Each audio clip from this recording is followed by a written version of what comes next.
anybody wants to doubt that, wherever you want to put him, that gets all silly and ridiculous. But he is one of the most unique players, Mark, that's ever played. He absolutely is. And the lazy reporting, which we all have done, is call him the greatest shooter of all time. No, he's one of the greatest players that this league has ever seen. And the sacrifice that he puts his body through to make guys around him better hasn't been seen in the history of this game, in my opinion. And Jeff, from the get-go, it's always been about team and about winning. Yes, sir, he likes to dazzle the crowd, but his goal every night when he takes the floor is to get a victory. It is, and the thing I've always appreciated beyond his great skill level is he's improved as a defender.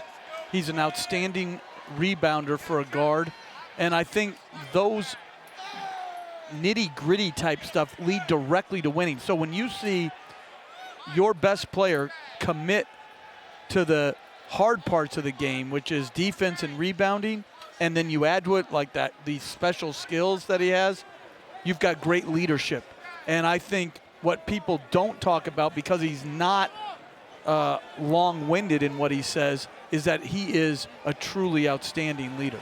So you look at this team now, 6 finals in 8 years, 4 titles in 8 years. Again, the only 2 years that they did not get to the finals, they had devastating injuries, including one key player the entire time, and Curry pretty much missed one entire season except for 5 games. The dynasty thing gets tossed around sometimes a little too easily, but they are certainly one of those teams that you could say in their era was a dynasty.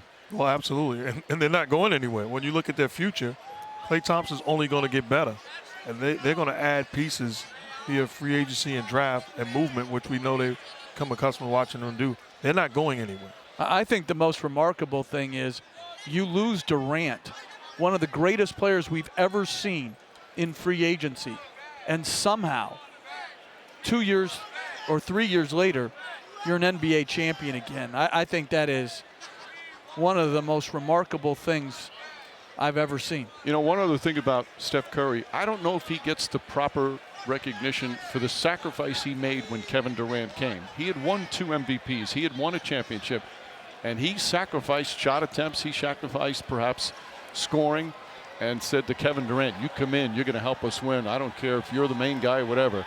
And sometimes he doesn't get the proper credit for that. Well, he doesn't, but, you know, give him credit for doing just that, and that's how unselfish a player he is.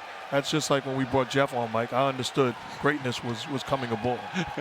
All right, so let's turn our attentions to the team. You know, it's going to be such elation for Golden State. It's such a difficult way for a great season to end for Boston. You always feel badly for the team that gets to the finals. They have this magnificent season, yet they walk off the court feeling awful. Yeah, up 2-1, and you don't know if you're ever going to get these opportunities again. And I think if you play really well and you get beaten by a better opponent, it's one thing. But they're going to really rue the amount of turnovers that they had in this series. And they're going to have to, and I think they will. I think they'll improve offensively from this because they're going to have to. And you talked about it. You can always say, well, we'll get them next year. We'll be back and we'll be better. I went to the finals one time in 17 years. You got to capitalize when the opportunity presents itself. And that's the thing, in my opinion, that's going to sting this Celtic team moving forward. Thank you for watching ESPN on YouTube. For live streaming sports and premium content, subscribe to ESPN+.